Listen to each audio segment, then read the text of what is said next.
Thank you, Joe. It is a core belief of this once great nation that the government is of the people, by the people, and for the people. So I ask you, where is the United States in all this? I mean, we have no business in the affairs of the Egyptian people. They have a right to self determination of government affairs. The Egyptian soldiers should not try to put down their brothers and sisters who fight for a true free nation. The American people should support this in Egypt, as the people only wish to be free from a tyrannical regime and have a true democratic government. It is in my opinion that if something is not done by President Mohammed Hosni Mubarak, the people will grow restless and there will be little choice by the police and military to resort to violence. I know the protesters are being shot and killed. Those are Egypt's finest, and they paid the ultimate sacrifice for freedom and a chance at true government. Those people will most likely be looked upon as martyrs. The Egyptian military, for now, is putting up with the curfew violations and rock throwing. What will happen when the orders come down to fire on the crowd of hundreds or thousands are killed? This will lead to, in my humble opinion, all-out civil war, and neither side is wanting that at the current point in time. The U.S. will undoubtedly offer Egyptian president political asylum, further enraging the people of Egypt, robbing them of over 30 years of abuses and injustice under the U.S.-backed regime. Threats of uprisings have already been reported in Lebanon, Syria, and Albania. And I'm certain that the Iranian president, Mohammed Ahmadinejad, is sitting up and taking notice. The whole of the Middle East is a powder keg, and the fuse has been lit. Now the trick is to put out the fuse before the whole region goes up in smoke.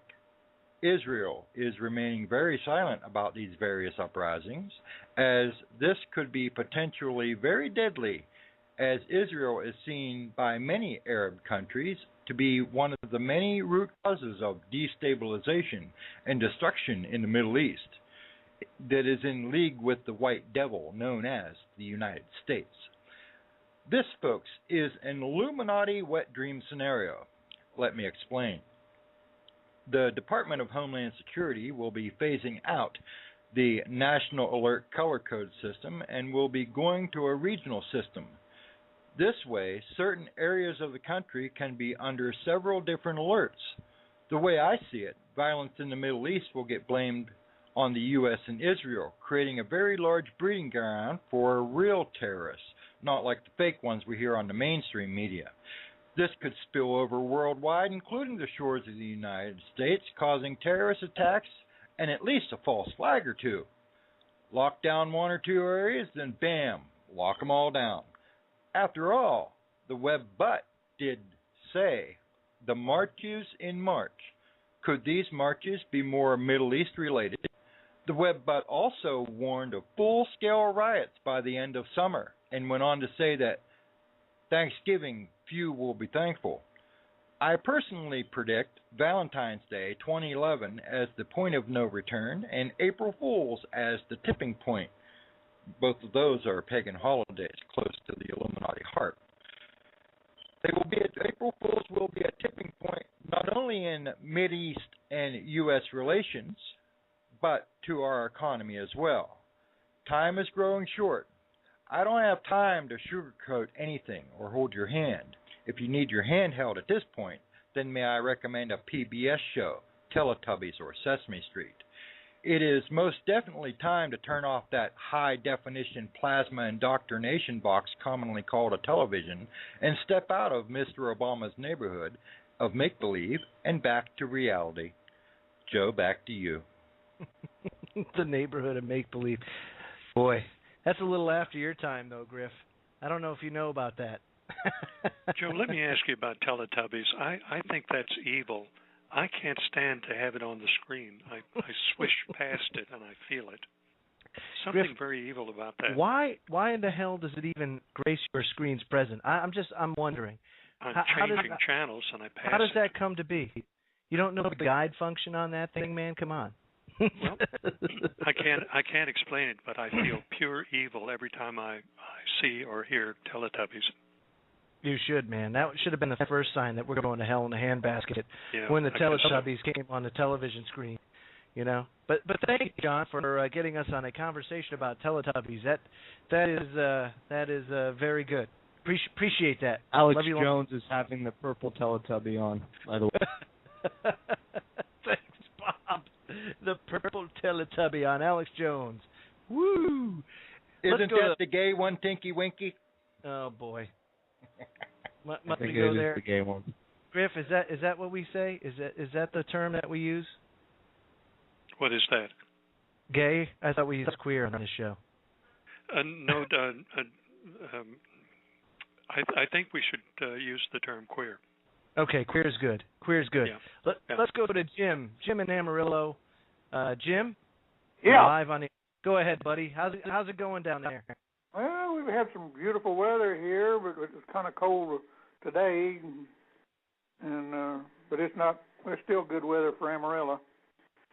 I called about the private bank, but while we're on this other subject, I'll get it first. Do any of you think that our citizens across this country will do what they're doing in Egypt and actually get up in arms and fight for their rights and try to get I think Mubarak's already left Egypt from what I've heard. He slipped out. I think it'll be riots in the country, Jim. I don't know if they're fighting for their rights. Maybe they don't know what they're fighting for, but I'm certain there will be riots. Right. Well, the general thought, Griff, is that they're fighting over food. That is food. It's over hunger that they're fighting. Well, they're orchestrated riots. In cities like Dallas and Houston and Austin and New York and L.A. and places, and then they're going to do like they did in Watts. They're going to burn down their own damn neighborhood like a bunch of idiots. And, it could get wild and hairy, and like say everybody's buying gold and silver, but like somebody said, the two best metals is lead and brass. That's brass and lead, the best two metals you can get. But let me ask you this, Jim. I mean, we've seen this happen time and time again, where events happen and people should be outraged. I just posted a video in the chat room, Forming Thoughts on YouTube. Who's Michelle? She used to do a show on Intel Hub News Network, and she put this video together brilliantly that contrasts Obama's little speech that he had regarding the Egyptian situation, and then she put video footage of Pittsburgh during the G20 summit. And in this video, he's like, well, Egypt should respect the people's right to protest. And then, of course, in the other screen, then it flips over to Pittsburgh, and this is the Pittsburgh police. You do not have the right to protest. And they got the LRAD going in the background, just to show just how much of a freaking hypocrite these people are. And just they all are, and we're under. It's the whole country's in a police state. That's right. But that's where we are. So they speak out the side of their mouth. They speak out of their patoot, man. That's what they do. You know what I'm saying? It's like they should just bend over and talk into the microphone with their arse, if you will. It's about to be more truthful.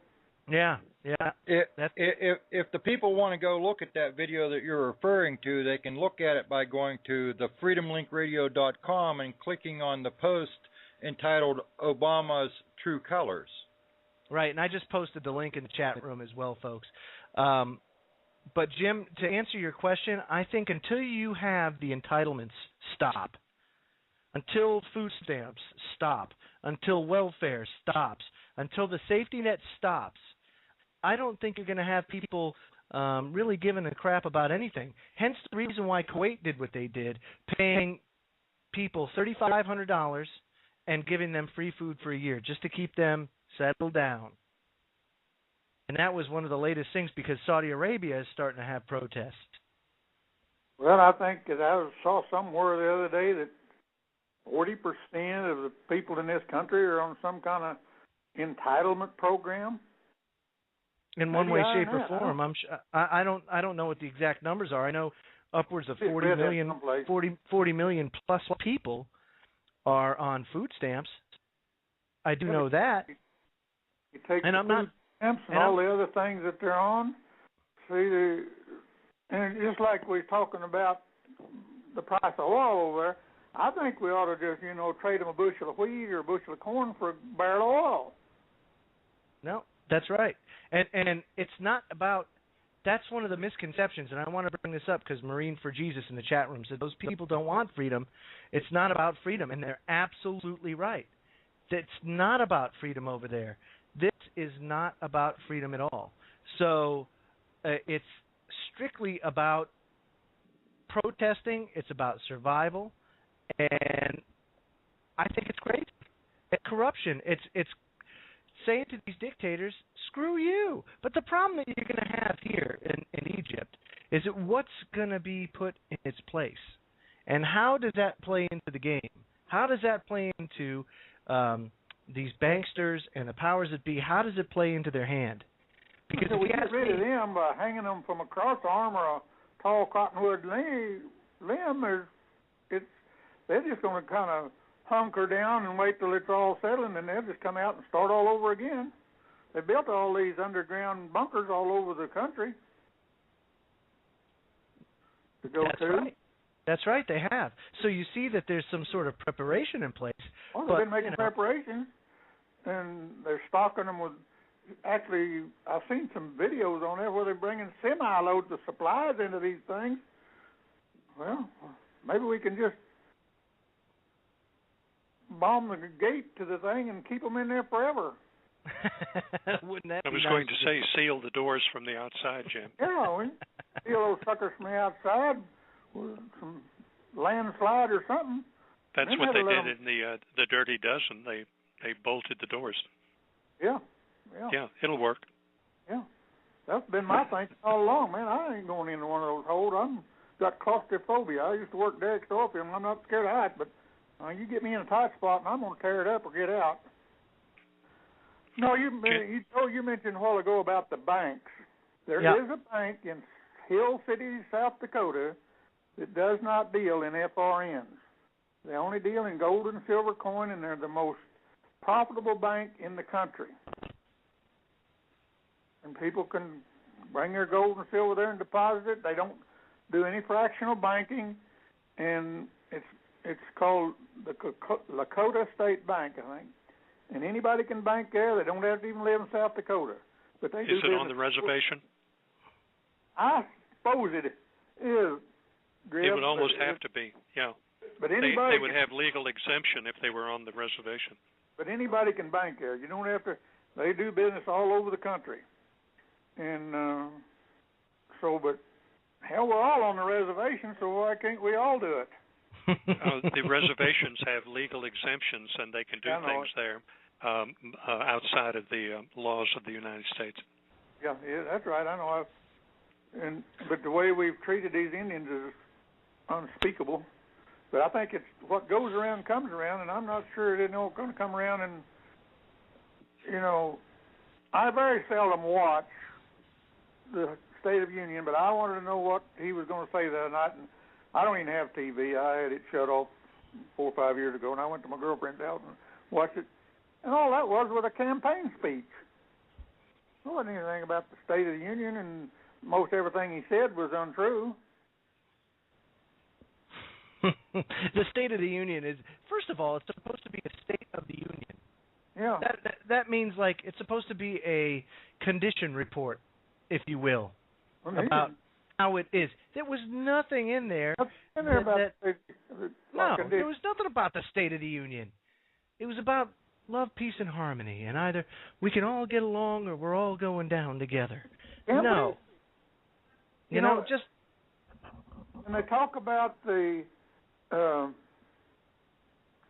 all this stuff and the unemployment, well, the unemployment is going higher every day, but when they no longer receive unemployment checks, they go off unemployment.